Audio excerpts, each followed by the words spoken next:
Perbedaan jahiliyah dengan tidak jahiliyah sama. Jadi orang-orang yang menuju sesuatu yang tidak ada, yang punya kecenderungan kepada selain Allah, kemudian punya tujuan hidup lain selain Allah, itu artinya akan menuju kegelapan. Seperti yang kita bahas. Nah, orang-orang yang menuju kegelapan ini, kalau hidup cuma mau kaya, kalau hidup cuma mau sukses, hidup cuma mau lapang, sukses lapang itu bukan Allah. Ini jahiliyah. Ini jahiliyah. Maka selamanya orang yang tujuan hidupnya selain Allah, selama itulah dia hidup dalam kejahiliaan, kebodohan spiritual. Jahiliyah itu kan maknanya spiritualnya bodoh. Bodoh. Kenapa? Spiritual itu cahaya, harus kembali kepada cahaya. Innalillahi wa inna ilaihi raji'un. Maka orang yang menuju kepada selain Allah itu jahiliyah, jahil, bodoh. Maka dasar agama seperti yang dibilang Kanjeng Nabi Muhammad Sallallahu Alaihi Wasallam itu awaludin ma'rifatullah. Dasar agama itu kau kenal Allah. Artinya apa? Kau dikenalkan Allah, dikenalkan pada tujuan hidupmu, dikenalkan pada sesuatu yang mengawali hidupmu dan yang mengakhiri hidupmu. Kau diawali oleh kehendak Allah dan harus berakhir hanya untuk Allah. Itulah yang sudah tidak jahiliyah. Lah, sembahyang, tekun, puasa, rajin, tapi masih punya tujuan kepada selain Allah. Meskipun agamanya sudah Islam, dia sudah melaksanakan aktivitas-aktivitas sebagai seorang muslim. Semua perintah Allah dia kerjakan, larangan Allah dia jauhi. Tapi kalau mengerjakan perintah dan larangan ini tujuannya selain Allah, itu masih jahiliyah. Maka capek ibadah. Makna jahiliyah di sini ya itu tadi. Gelap itu kan bodoh. Maka orang yang menuju kepada selain Allah itu ya orang yang menuju kepada kebodohan. Lah, ngaji, belajar, dikasih bacaan, dikasih amalan supaya lancar ininya, lancar itunya. Lah, tambah ngaji ya tambah jahil itu namanya. Betul tidak? Paham ya? Artinya tambah ngaji bukan tambah pintar. Rupanya ngajinya belum, tidak ilan nur, tapi ilan zulumat. Ini kalau terbalik masalah. Itu kan minaz zulumati ilan nur, dari kegelapan menuju cahaya, dari yang selain Allah menuju Allah. Itu artinya minaz zulumati ilan nur. Ini yang benar. Masalahnya sekarang hidup kita berbalik. Minan nur ila zulumat. Kita yang mengarah kepada kegelapan itu, dari cahaya menuju kegelapan, itu kita sekarang. Kalau sebelum ditarbiyah seperti itu pola pikirnya. Kenapa? Karena kita cahaya. Roh itu cahaya. Kita cahaya menuju kegelapan. Harusnya dari kegelapan, kebodohan kita menuju kepada Allah. Begitu. Ketika terbalik fungsinya ini masalah. Maka ngaji pun tambah masalah, bukan hilang masalahnya. Maka apa motivasinya? Ya kalau sudah menuju kepada Allah, kalau sudah bersama Allah, selain di tangan Allah itu, bersama Allah itu tidak ada selain kebaikan. Surga di tangan Allah, bahagia ada bersama Allah, tenang itu ada sama Allah. Semua yang baik-baik itu ada bersama Allah. Kalau sudah ada Allah, ada kebaikan. Tapi ada kebaikan, belum tentu ada Allah. Paham maksudnya? Karena iblis juga bisa memanipulasi kebaikan. Tapi kalau ada Allah, pasti ada kebahagiaan.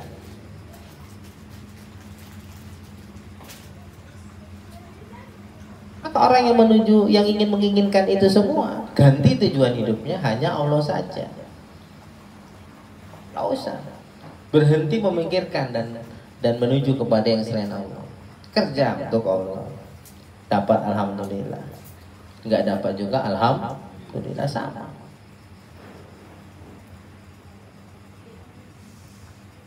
Ya. Jadi Rasulullah Shallallahu Alaihi Wasallam mengajak umat atau mengajarkan kita keluar dari kegelapan. Artinya kegelapan hidup itu dari hal-hal yang selain Allah, menuju hanya Allah saja.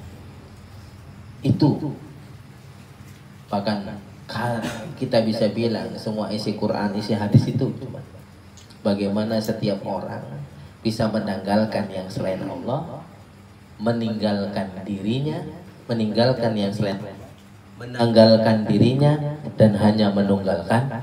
Inilah perjalanan minat zulumat ila nur. Karena selain Allah itu kegelapan, ego juga kegelapan.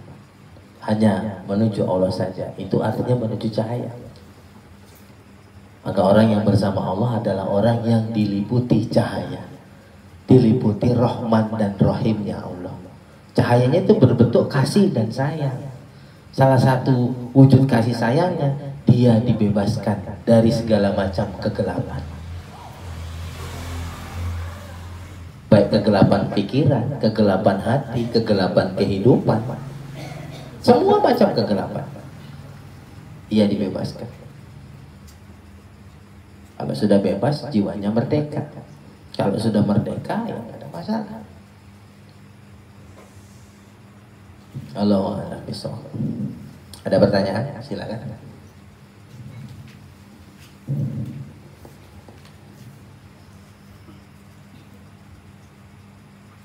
Kalau nggak ada, berarti kita anggap sudah paham.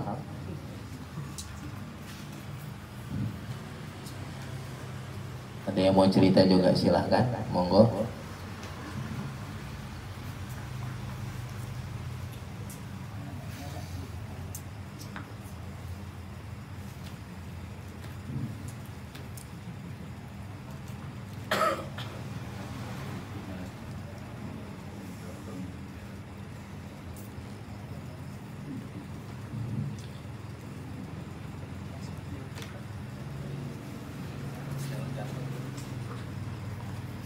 Ali Jani yang dari Bohoro. Apa ceritanya? Boleh lah. Nggak ada. Nggak ada. Nggak ada Ustaz. Aman. Aman ya. Alhamdulillah.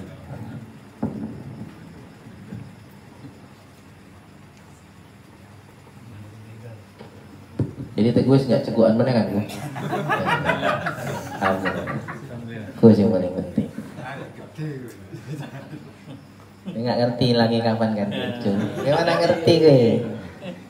Sejarahnya ada tuh. Kena Jumat Barokah deh. Barokah. Minggu hilang. Urung aja dulu.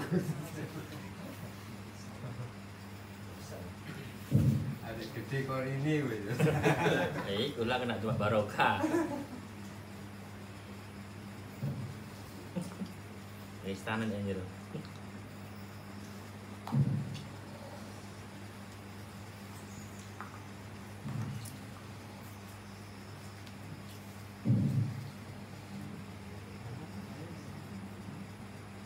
Ayo, nggak ada.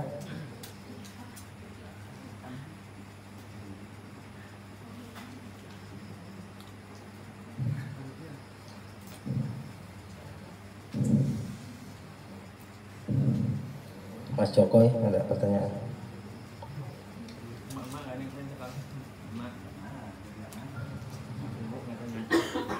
Bang Panjul mana? Sakit. Oh, Demam ada demam. Mudah-mudahan cepat sembuh ya kan.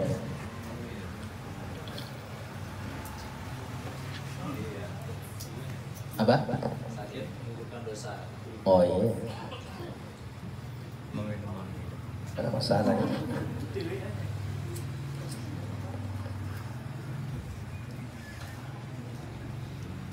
Itu sakit termasuk pengampunan dosa. Iya. Itu hadis apa? Ya, ada riwayat Rasulullah Shallallahu Alaihi Wasallam ketika Siti Aisyah atau siapa menjahit baju ya, tangannya tertusuk jarum, kan gitu, mengucur darah. Allah kemudian dalam riwayat tersebut, Rasulullah Shallallahu Alaihi Wasallam, Rasul mengisyaratkan itu sebagai kafarah atau penggugur dosa. Sakit itu penggugur dosa. Pertanyaannya gini Ustaz, anak kecil katanya kan belum ada dosa ya. Anak kecil sakit, Oh, kalau anak kecil sakit, oh ya. Jadi kalau orang tua lah ya, kalau orang tua yang sakit itu penggugur dosa. Kalau anak kecil yang sakit itu bisa karena dosa. Ya. Artinya bukan dosa dia ya. Mungkin di situ mengingatkan orang tuanya. Paham ya? Dalam konsep Allah akan mengajarkan sesuatu pada orang tuanya. Jadi penyakit itu kan dua. Apapun permasalahan hidup ini sama. Mau penyakit, mau masalah itu ada dua segmen. Satu penggugur, satu pelajar. Satu pelajar. Baik itu berlaku baik itu berlaku kepada kita atau pada orang-orang terdekat kita. Ada yang ingin Allah ajarkan, karena hidup itu pada dasarnya belajar. Hidup itu belajar. Semua hal-hal yang tidak kita inginkan itu terjadi, sebenarnya Allah sedang mengajarkan kita sesuatu. Baik itu terjadi di dalam diri kita atau berkaitan sama orang-orang terdekat kita. Satu sisi itu sebagai kafarah, sebagai penggugur dosa. Satu sisi itu cara kita kembali kepada Allah. Banyak hal. Jadi makanya bukan kalau kita fokus pada kajiannya, sakit penggugur dosa iya. Jadi kalau ini cuma nah itulah kalau cuma fokus pada kajian, maka fokuslah pada Allah. Allahnya betapa semua kan sudah kita bilang dari tadi kajiannya di awal. Betapa apapun yang terjadi tidak terjadi tanpa izin, kehendak, ketetapan dan ketentuan Allah. Semuanya itu Allah, berangkat dari Allah dan kembali kepada Allah. Tinggal kita memahami tidak apa mau Allah itu. Betul tidak? Itu masalahnya. Oh, hidup ini bukan tentang kita, hidup ini tentang Allah. Kalau hidup ini sudah tentang kita, berarti kita sudah menganggap kita itu Tuhan yang penting gitu. Kita itu tidak penting. Maka kalau orang pola pikirnya masih melihat atau memandang ada yang datang dari selain Allah, masalah. Itulah kegelapan tadi. Kegelapan. Sehat pun masalah, apalagi sakit. Lapang pun masalah, apalagi sempit. Karena dia tidak memandang. Nah, orang kalau sudah Allah, semua dia pandang itu. Dia tidak melihat ada yang selain Allah, maka anak sakit Allah, anak sehat Allah. Masalahnya nggak ada, mau sakit sama sehat sama aja. Tapi kan kita susah mengallahkan gitu. Maka dari sehat dibuat sakit, itu pun belum Allah, belum ya Allah, masih piye bah. Lu gimana? Betul nggak? Maksudnya begitu, cerita tujuan itu Waladzi khalaqal mauta wal hayata liyabluwakum ayyukum ahsanu amala. Allah menjadikan cerita itu berganti-ganti hidup mati. Di sini ayatnya waladzi khalaqal mauta wal hayata. Allah yang menciptakan hidup dan mati liyabluwakum, untuk mengujimu. Ayyukum ahsanu amala. Mana di antara kamu yang punya jiwa ihsan, yang melihat mau hidup mau mati itu ya Allah. Nah, ini adatul hasr ke ayat lain. Ada perbandingannya sama dengan Allah yang menciptakan sehat dan sakit, lapang dan sempit, kaya dan miskin, betul tidak? Tua, muda, ada atau tidak ada. Allah itu kerja atau enggak kerja, punya pendapatan atau tidak punya pendapatan. Liyabluwakum ayyukum ahsanu amala. Sekedar hanya melihat kamu, siapa di antara kamu yang melihat mau apapun yang terjadi tetap Allah. Ada ketika diantara tumpukan emas, Allah. Ketika tumpukan teh, Allah. Allah juga, cuman ekspresinya berubah. Mana bisa ditoko-tokoi? Betul tidak? Ketika melihat sehat, Allah. Allah juga, tapi dalam hati ada kebanggaan, betul tidak? Bukan kesyukuran. Orang yang melihat Allah ketika dia mengalami sesuatu yang menyenangkan, dia bilang Allah, itu artinya ada kesyukuran. Tapi orang yang tak mengenal Allah ketika ngomong Allah, dalam hatinya ikulah nek pandi-pandi jaga awak yang ini ngono. Betul nggak? Hah? Iya, Allah juga. Cuma masih ada semut hitam di atas batu hitam di tengah malam gelap gulita. Ngeri banget ngono. Akuismenya ini. Paham ini maksudnya kan? Ketika dapat anugerah Allah dalam hati, ya tapi nek menang aja nggak iso ini. Ikan awak tak kono mau gitu juga, ada gitu-gitunya. Susah menghilangkan keterlibatan diri itu susah. Padahal nggak bisa teka-teka kono mau nek Allah nggak izin, betul tidak? Begitu. Nah, jadi kalau pada kajiannya maka akan jatuh kepada kebingungan. Fokus pada titik Allahnya. Kalau pada kajiannya, kalau sakit penggugur dosa, kalau orang tua Pak Ustaz, kalau anak-anak macam mana? Lah itulah orang yang fokus pada kajian. Akhirnya dibuat bingung sendiri dengan apa yang dia pikirkan. Karena apa? Karena dia masih memikirkan yang selain Allah. Dia masih melihat ada yang datang dari selain Allah. Kalau dia sudah melihat semua datang dari Allah, sehat Allah, sakit Allah, harus masalahnya apa? Yang jadi masalah ketika kita melihat ada yang datang dari selain Allah. Itu masalah.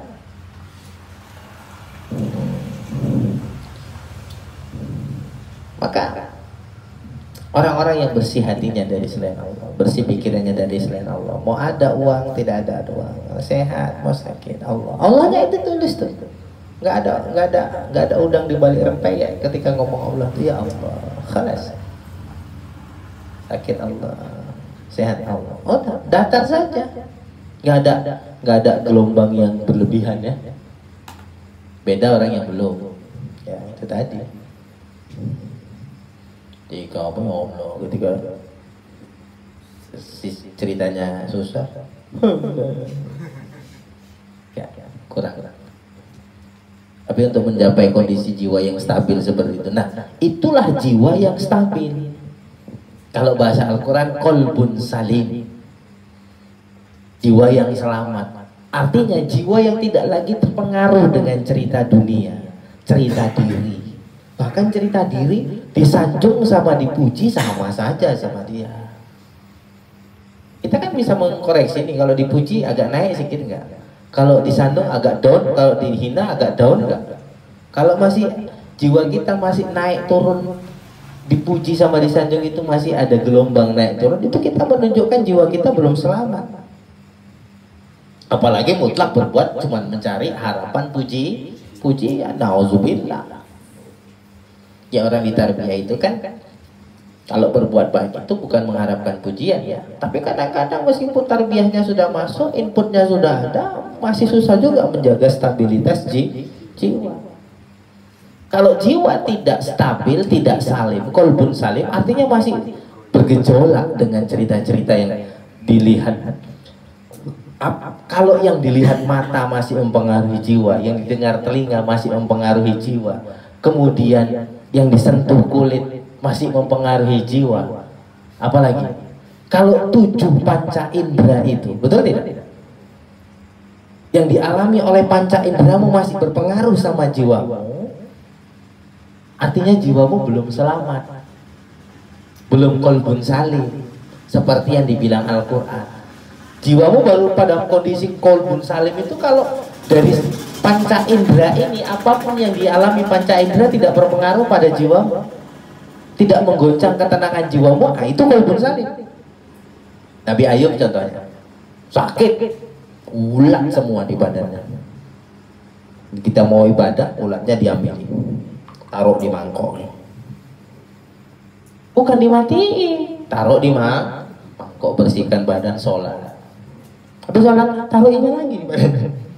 Imbangi. Kenapa? Karena gigitan ulat sudah tidak berpengaruh. Apa yang terjadi pada fisik tidak berpengaruh pada rohani. Rasul dilempar batu senyum kan? Situ. Baru nampak muka menjep aja sakit hati. Begitu kan orang aja. Apa maksudnya? Gak seneng kali aku untuk gaya kan? Betul ya? Karena apa? Karena jiwa kita belum selamat lagi, belum mutmainnah. Gak ukuran ilmunya boleh segudang, titelnya boleh ngerenten profesor, doktor, kiai, haji, apalah, belakangnya masih sambung lagi LCMA atau apa lagi. Gak menjadi jaminan jiwanya dia sudah punya qalbun salim. Gak jadi jaminan.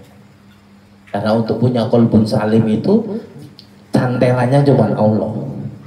Kalau jiwa masih nyantel kepada selain Allah, maka perubahan dunia akan berpengaruh pada jiwa. Karena jiwanya masih nyantel kepada Allah. Dan selain Allah itu hudus dan fana. Selain baharu binasa. Di situ maka pentingnya ilan nur. Orang yang jiwanya sudah ilan nur, ruhnya sudah menuju kepada Allah, cuma nyantel sama Allah. Allah baqo. Allah ada, wujud, qidam terdahulu, baqo. Qiyamuhu binafsihi. Maka orang yang nyantel, jiwanya nyantel kepada Allah, dia nggak bergantung sama makhluk. Karena Allah berdiri dengan dirinya sendiri. Wahdaniyah, qudroh, punya kuasa, iroda, ilmun, punya pengetahuan. Karena alamal insan malam ya'lam. Kalau ajarkan dia yang nggak tahu. Hidup hayun. Maka masalut zakir wa gharu zakir kamasalil hayy wal mayt. Perumpamaan orang yang ingat Allah, yang jiwanya nyantel sama Allah itu, yang berzikir, yang ingat Allah, dengan orang yang tidak berzikir, sama orang hidup, sama orang mati. Dari hadis ini, meskipun dia melek ketap-ketip, tapi hati dan jiwanya nyantelnya sama selain Allah, itu mati, kata Rasulullah. Jiwanya mati. Meskipun serbannya 8 bakul. Ini kan cuma 8. Lapis 8. Jubahnya nyereta, nah, jenggotnya sampai udel.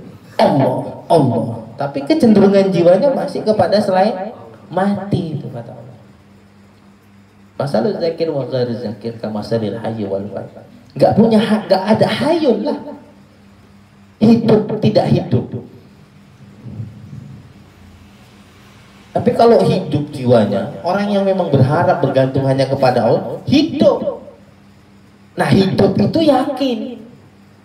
Yakin itu ya merdeka. Chemistry-nya itu ada, auranya ahlul yakin itu ada. Dia punya aura karena jiwanya nyantelnya cuma sama Allah. Kalau nyantel kepada selain Allah, mati jiwa itu. Mati. Maka chemistry-nya itu tidak ada. Nggak ada aura keyakinan itu tidak ada. Maka dia jalan pun di muka bumi ini, bumi enteng-enteng aja. Tapi kalau ahli tauhid, orang yang jiwanya nyantel kepada Allah, bumi itu mikul dia beraksa bumi. Dipijak sama ahli tauhid. Orang yang jiwanya terhubung kepada Allah. Chemistry-nya ada. Bahkan bisa dilihat di alam jin, bisa dilihat di alam malaikat. Chemistry pancaran aura. Oh, ahlillah. Artinya orang-orangnya Allah. Nah, gitu. Orang-orangnya Allah. Siapa itu? Orang-orang yang nggak pernah berpikir, nggak pernah fokus pada selain Allah. Nah, itulah orang-orangnya Allah. Yang di dalam pikiran dan hatinya hanya Allah saja. Itu orang-orang yang penuh dengan cahaya, maka bisa menerangi. Orang-orang yang tenang, karena dia penuh dengan cahaya, maka dia bisa menenangkan. Orang-orang yang yakin, maka dia bisa meyakinkan. Orang-orang yang lapang, maka dia bisa melapangkan. Apakah kita sudah seperti itu? Nah, kan gitu pertanyaannya. Kalau belum, ya kita tadi konsepnya. Nah, orang-orang yang sudah la khaufun alaihim wa lahum la yahzanun, tak punya rasa takut atas ada atau tidak adanya dunia itu nggak takut. Walahum la yazanun, dan nggak pernah sedih. Ditinggalkan dunia ini dia nggak sedih. Oh, dunia itu memang begitu kok. Dunia kan barang genten ya, gantian. Nggak sedih. Nah, inilah qalbun salim. Orang-orang yang jiwanya sehat. Artinya di jiwa itu tidak boleh ada selain Allah. Itu jiwanya dalam cahaya. Tapi yang tidak, nah itu qalbun marid. Jiwanya sah. Fi qulubihim maradun. Nah, dalam bahasa Al-Quran kan begitu. Di dalam jiwanya ada penyakit, kata Allah. Penyakitnya itu apa? Kecenderungan, tujuan hidup yang selain Allah. Itu penyakit. Fi qulubihim maradun. Di dalam jiwanya itu ada penyakit. Fazadahumullahu maradun. Bahkan kalau sudah seperti itu, Allah tambah lagi penyakit. Wah, na'udzubillah, summa na'udzubillah. Sebelum ayat ini dijelaskan, innalladzina kafaru, orang-orang yang tertutup jiwanya itu, sawaun alaihim a'anzartahum am lam tunzirhum la yu'minun. Orang-orang yang jiwanya itu punya kecenderungan kepada selain Allah, sawa. Itu orang-orang yang jiwanya tertutup ya. Innalladzina kafaru, sesungguhnya orang-orang yang kafir, dalam sudut pandang tasawuf, kafir itu jiwanya itu kecenderungan hidupnya selain Allah, tertutup. Dia tidak menuju Allah, ditutupi sama kecenderungan yang selain Allah itu. Cuman mau enak, mau apa, betul tidak? Mau lapang, mau ini yang menutup itu.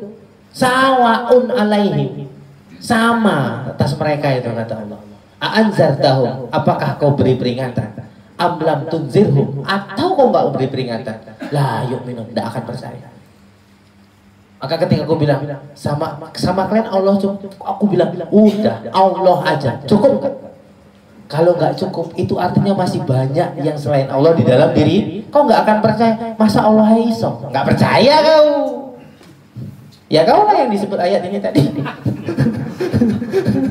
Betul tidak? Kau lah yang disebut ayat ini tadi.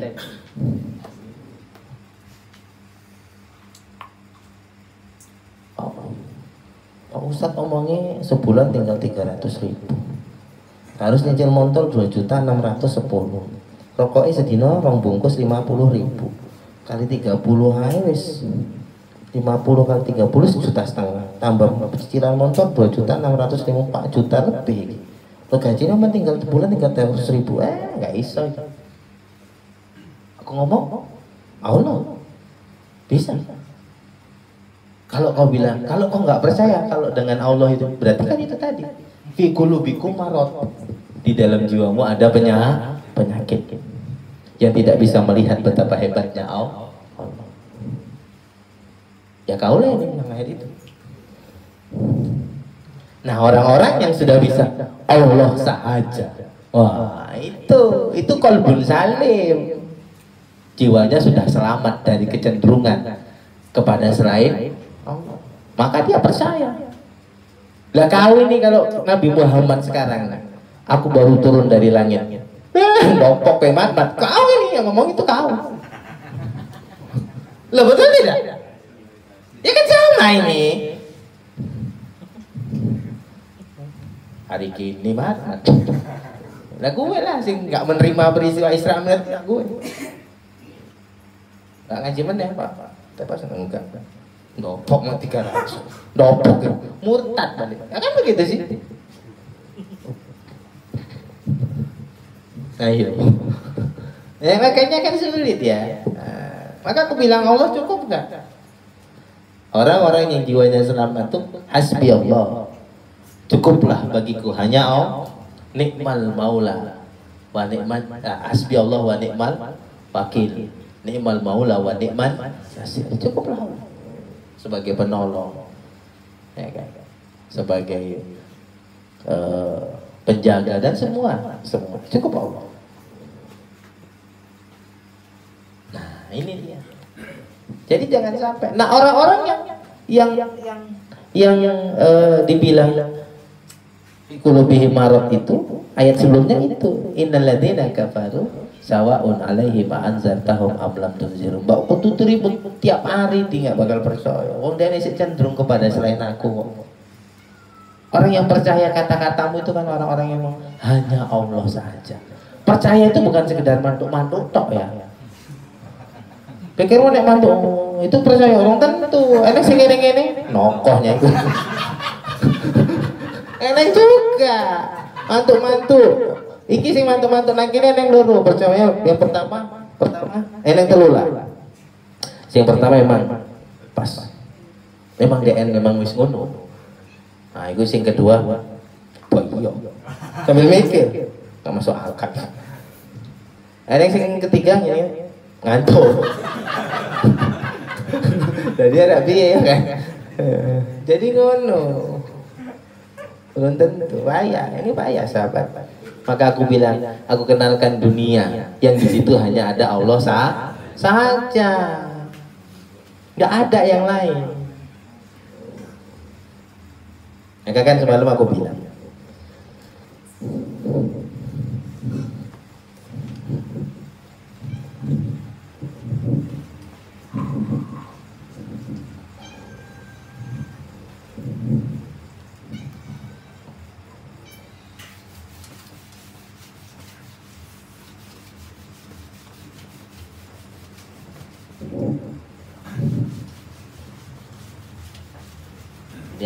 yang kemarin di sini sudah mendengar, tapi yang baru datang hari ini mungkin belum mendengar.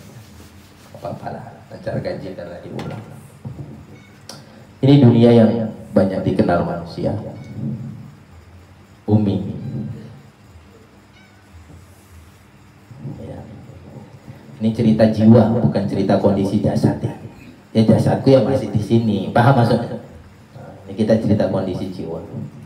Ini jiwa yang masih terperangkap di bumi dengan jiwa yang sudah bersama Allah. Jiwa.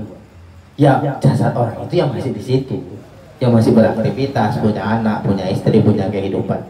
Tapi beda orang yang jiwanya masih terperangkap dengan permasalahan dunia, dengan yang sudah merdeka dengan permasalahan dunia. Di sini di dunia ini kita rebutan, bro. Di sini ada malaikat, betul tidak? Jin, tumbuhan,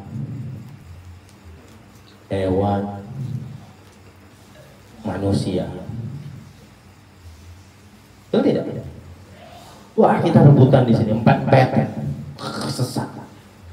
Sesama manusia aja ini, wah. Betul nggak? Rebutan. Sesama manusia aja rebutan. Rebutan kasih sayang Allah. Betul tidak? Belum lagi kita harus bersaing dengan hewan, bersaing dengan tumbuhan, bersaing dengan jin, sikut-sikutannya. Maka bohong orang yang jiwanya di sini bisa tenang itu bohong. Meskipun dia hidup penuh dengan kecukupan, oke, sesama manusia dia udah merdeka. Bicara kebutuhan, betul nggak? Kebutuhan sebagai manusia, kebutuhan dia sebagai manusia kan dia udah cukup nih, ya kan? Dia duit banyak, posisi oke, sehat semua oke, gak ada kendala. Ujung rambut sampai ujung kaki semua tercukupi. Tapi dia masih bermasalah nanti sama ini. Betul tidak? Betul tidak? Masih bermasalah. Apalagi gak beli apa-apa ini, ini selesai. Betul tidak? Ya kan? Dia masih bermasalah dengan ini, bermasalah dengan banyak hal. Mungkin sesama manusia. Oke, kalaupun dia sudah tercukupi semuanya, apa kemudian nggak menjadi potensi dia masih bermasalah dengan sama manusia yang susah nengok orang senang dan senang nengok orang susah? Betul tidak? Artinya apa? Gak bisa tenang kalau di sini. Maka aku tawarkan. Nah, di sini ya ada harta, betul nggak? Itu kan manusia ya.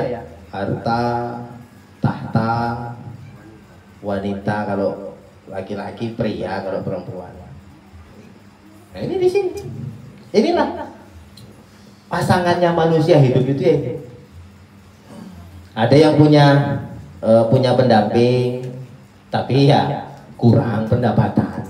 Betul tidak? Ada yang pendapatannya cukup, kurang. Ada yang punya semuanya, tapi kurang yang lain. Kurang ilmu. Betul tidak? Gitu-gitu, plus minus lah. Plus minus. Inilah kehidupan. Artinya tidak bisa lepas dari masalah.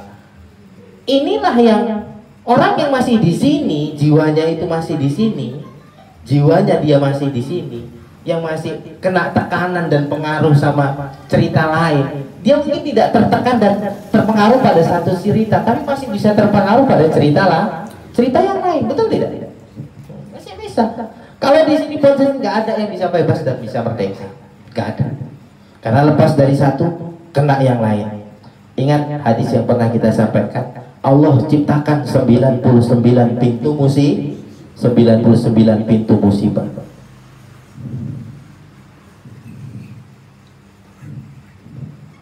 Bayangkan itu. Lepas dari yang satu, kena yang lain. Dan satu pintu cuman yang selamat.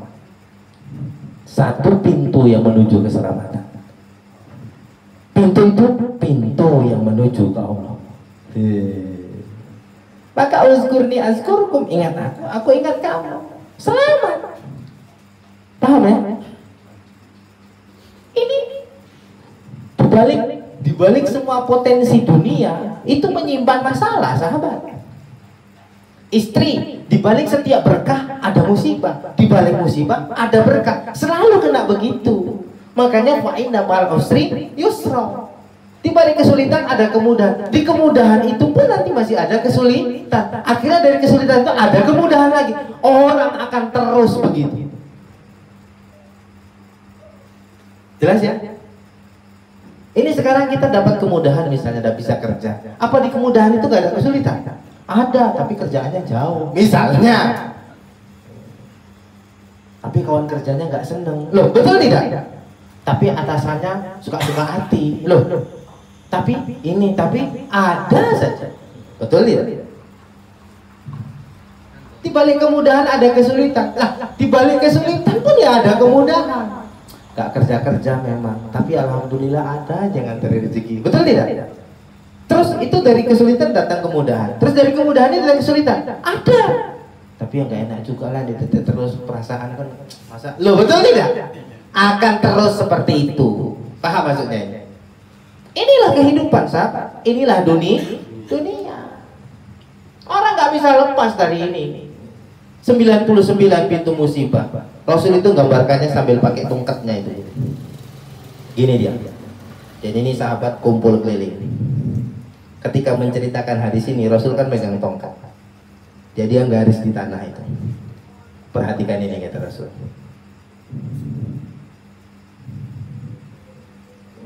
Udah, ini manusia kata. Ini kau kata Rasul.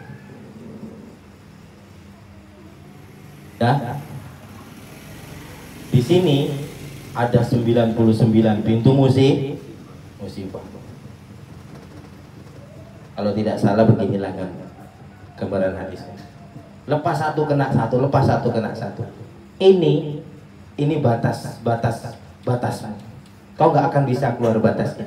Karena manusia kan punya keterbatasan. Ini harapan manusia. Ini harapan manusia. Betul tidak? Angan-angan, kau kepingin cemana, betul tidak? Inilah angan-angan manusia di luar. Lah ini keterbatasan manusia. 99 jenis. Enggak di sisi ekonomi, sisi kesehatan. Enggak sisi kesehatan, sisi pekerjaan. Enggak sisi pekerjaan dengan keluarga. Enggak dengan keluarga dengan tetangga. Enggak dengan tetangga dengan atasan. Artinya kau enggak akan bisa selamat. Paham ini?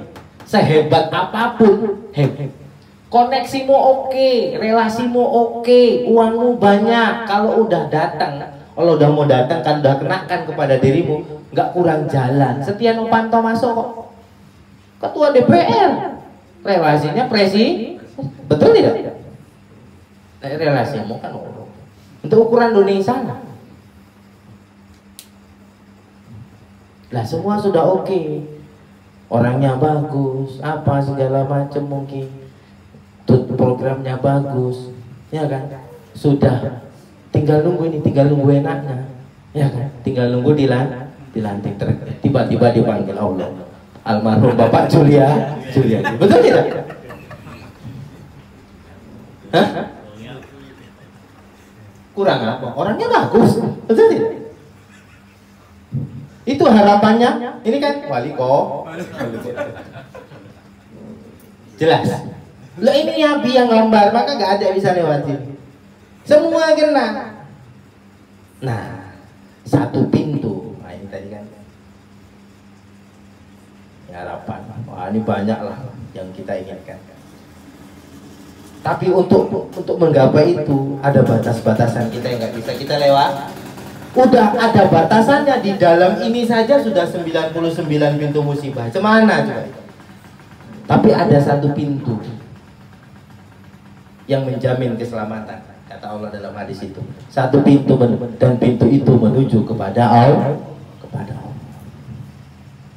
Maka kalau kau kemari, ini harapanmu ini gampang bagi Allah.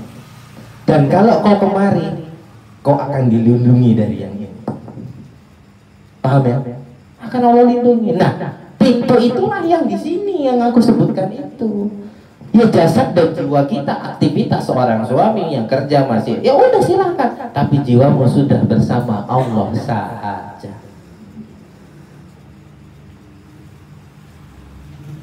Tapi di sini selain Allah nggak ada apa-apa. Itu pula masalahnya. Kalau mau kemari, ini harus buat tanggalkan dari hati. Baru kolbun salim. Kolbun salim itu, kolbun salim,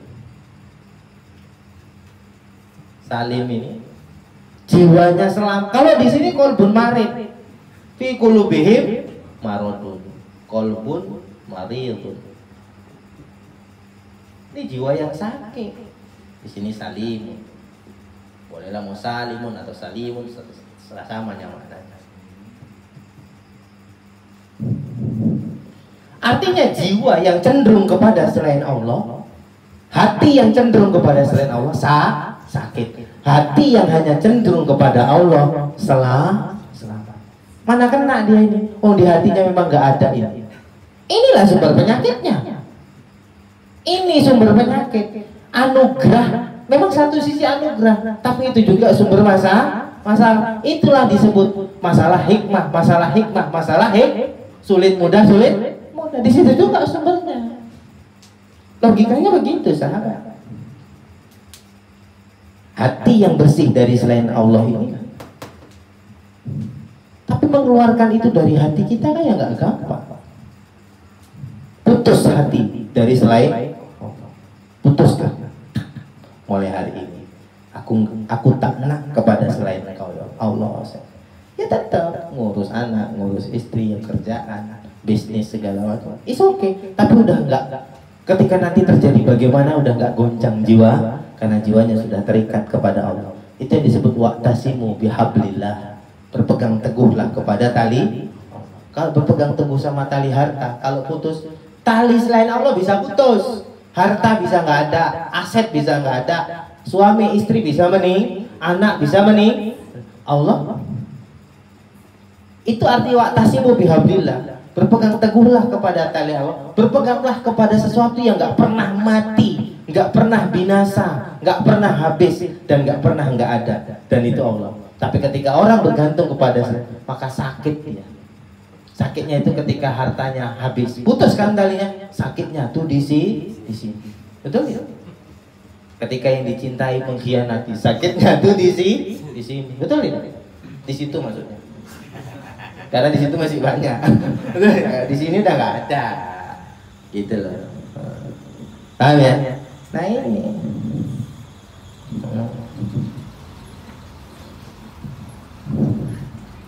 Cuma satu jalan yang Allah jamin keselamatan, yaitu jalan menuju. Loh, coba sibuk kau. Sekarang kemari ini mau dengan rela atau dengan terpaksa? Kalau dengan rela, gak usah dipaksa-paksa pakai musibah yang 99 ya. Sebenarnya Allah ciptakan yang 99 musibah ini.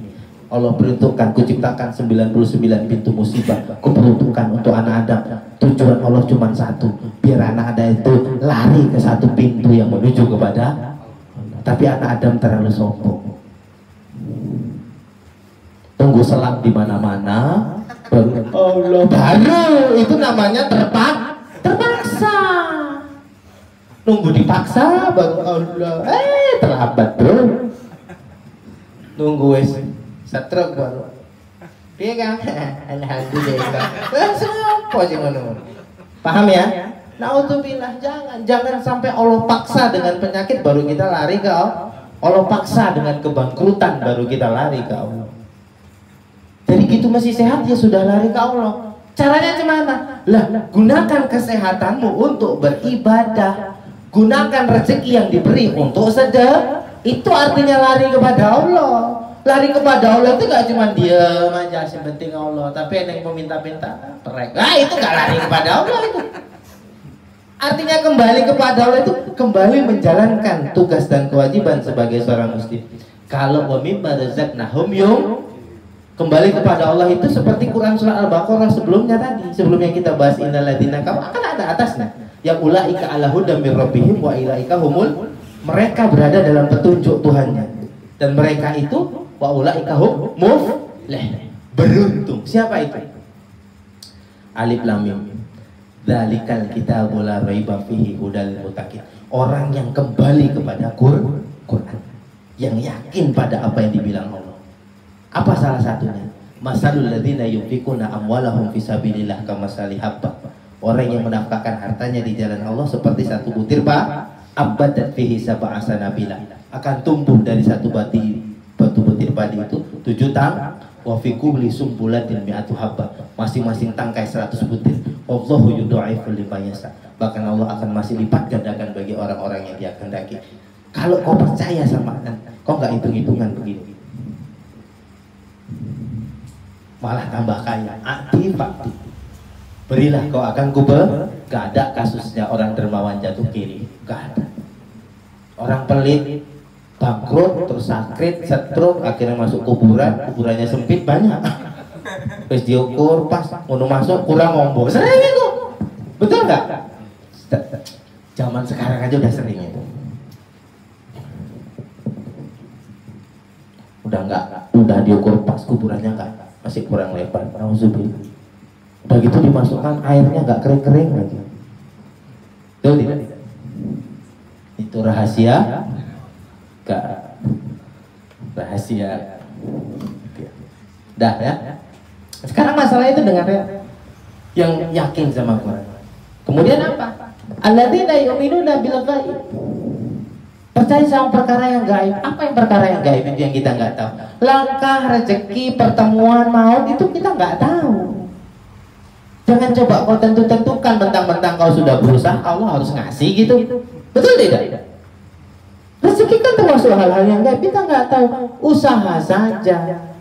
Soal berapa dikasih Allah terserah Allah. Kadang-kadang kita nggak percaya, kita seolah-olah udah ini sekian nih, udah nggak gaib lagi, betul tidak? Rupanya jeplak, betul nggak? Termasuk adanya jin ya itu gaib. Malaikat gaib. Hari esok gaib. Kita nggak tahu apa yang akan terjadi esok. Jadi gak usah kau takuti yang gaib itu. Yang gaib itu urusan. Wa yuqimus salata, mendirikan wa yu'tuz zakat.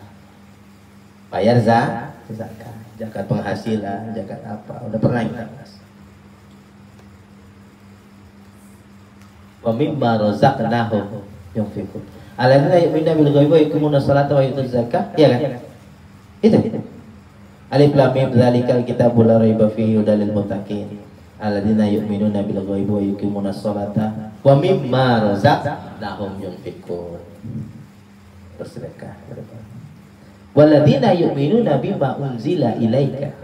Dan orang-orang yang percaya dengan apa-apa yang sudah kuturunkan kepadamu Muhammad. Percaya sama cerita Rasul. Artinya orang percaya sama Rasul ya ikut Rasul. Nggak dibilang percaya kalau nggak ngikuti yang dibuat Rasul. Karena yang dibuat Rasul itu turunnya dari mana? Dari Allah semua. Alladzina yu'minuna bima unzila ilaika wa unzila min qablik. Begitu juga dengan orang-orang sebelum kamu ya Muhammad.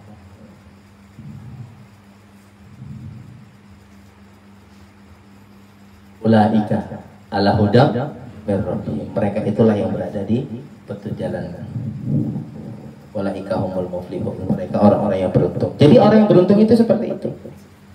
Lah kalau nggak seperti itu ya orang yang tidak beruntung. Selesai kan?